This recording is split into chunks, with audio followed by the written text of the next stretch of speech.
Hi అండి, ఎలా ఉన్నారు అందరూ? Welcome to my channel. ఈరోజు మీకు ఆంధ్ర స్టైల్ ఉలవచారు ఎలా చేసుకోవాలో చూపిస్తానండి. దీనికోసం నేను ఉలవల్ని వేయించుకొని కడిగేసుకొని రాత్రి ఇలా నానబెట్టేసుకున్నానండి. ఇప్పుడు మనం ఒక కుక్కర్ తీసుకొని నానబెట్టుకున్న ఉలవల్ని అయితే దీంట్లోకి వేసేసుకోవాలి వాటర్తో సహా. మళ్ళీ సపరేట్గా వాటర్ అవసరం లేదు. ఇలా కుక్కర్ 5 విజిల్స్ వచ్చేదాకా పెట్టుకోవాలి. ఇది 5 విజిల్స్ వచ్చేలోపు నేను చింతపండుని అయితే తీసుకొని ఇలా నానబెట్టేసుకున్నానండి.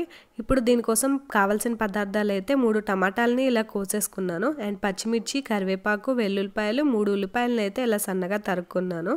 అండ్ జీలకర్ర, మెంతులు, ఆవాలు, గార్నిష్ కోసం కొత్తిమీర. ఇప్పుడు మనం ఇందాక 5 విజిల్స్ వచ్చాయి కదండి, ఆ ఉలవలు అయితే ఎలా ఉడికిపోయాయో చూపిస్తాను.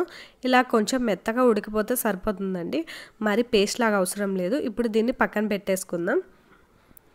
ఇప్పుడు ఒక బాణీ పెట్టుకొని దాంట్లో పోపుకు సరిపడా ఆయిల్ని అయితే వేసేసుకుందాం. ఈ ఆయిల్ కొంచెం వేడెక్కాక మనం ఇందాక పెట్టుకున్న జీలకర్ర, మెంతులు, ఆవాలు అవి ఇందులోకి ట్రాన్స్ఫర్ చేసేసుకోవాలి. ఇవి కొంచెం చిటపటలాడాక కోసి పెట్టుకున్న ఉల్లిపాయల్ని, వెల్లుల్లిపాయల్ని కూడా వేసేసుకొని మనం ఒకసారి జాగ్రత్తగా కలిపేసుకోవాలి. ఇవి కొంచెం బ్రౌనిష్ కలర్ వచ్చేదాకా వేపుకోవాలండి. చూడండి, ఇలా కొంచెం వేగిన తర్వాత కరివేపాకు అండ్ పచ్చిమిర్చి కూడా దీంట్లో వేసేసుకొని ఒకసారి కరివేపాకు అండ్ పచ్చిమిర్చి చిటపటలాడే వరకు కలుపుకోవాలండి. ఇదంతా సిమ్లోనే పెట్టుకొని మనం జాగ్రత్తగా కలుపుకోవాలి, లేదంటే పోపు అండ్ ఉల్లిపాయలు మొత్తం మాడిపోతాయి, అప్పుడు మనకి టేస్ట్ అనేది బాగోదు. అండ్ ఇప్పుడు ఇందాక కోసి పెట్టుకున్న టమాటా ముక్కల్ని కూడా దీంట్లో యాడ్ చేసేసుకుంటాం. ఇప్పుడు ఈ టమాటాలు కూడా మొత్తం పోపులో కలిసేలాగా ఒకసారి జాగ్రత్తగా సిమ్లోనే కలుపుకొని చూడండి, ఇలా జాగ్రత్తగా కలిపేసుకోవాలండి. కలుపుకున్న తర్వాత మనం దీంట్లో టేస్ట్కి సరిపడా పసుపు, సాల్ట్ అండ్ కొంచెం కారం కూడా వేసేసుకోవాలి.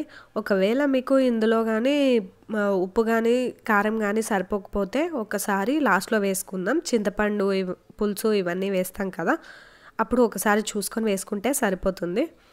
ఇప్పుడు అన్నీ కలిసేలాగా ఇలాగ ఒకసారి కలిపేసుకొని మూత పెట్టేసుకుందాం, ఎందుకంటే టమాటాలు అనేవి మగ్గాలి. 5 మినిట్స్ తర్వాత చూస్తే టమాటాలు కొంచెం ఇలా మగ్గు ఉంటాయి. ఇప్పుడు మనం దీంట్లోకి కొంచెం ఇంగువ వేసుకుందాం. ఇంగువ ఎందుకంటే జలుబులు, దగ్గు ఉన్నవాళ్ళు ఇప్పుడు ఇంగువ వాడితే చాలా మంచిదండి. ఇందాక మనం పెట్టుకున్న ఉలవలు ఏవైతే ఉన్నాయో అవి ఇందులో వేసేసుకోవాలి. వేసేసుకొని ఒకసారి నీట్గా కలుపుకోవాలి. ఉలవలతో పాటు జాగ్రత్తగా ఇలాగ వేసుకున్న తర్వాత మనం ఏదైతే చింతపండు నానపెట్టుకున్నామో ఆ పులుసును కూడా పిసికి దీంట్లో వేసేసుకోవాలి. ఒక 5 మినిట్స్ ఇది కొంచెం మరగాలండి.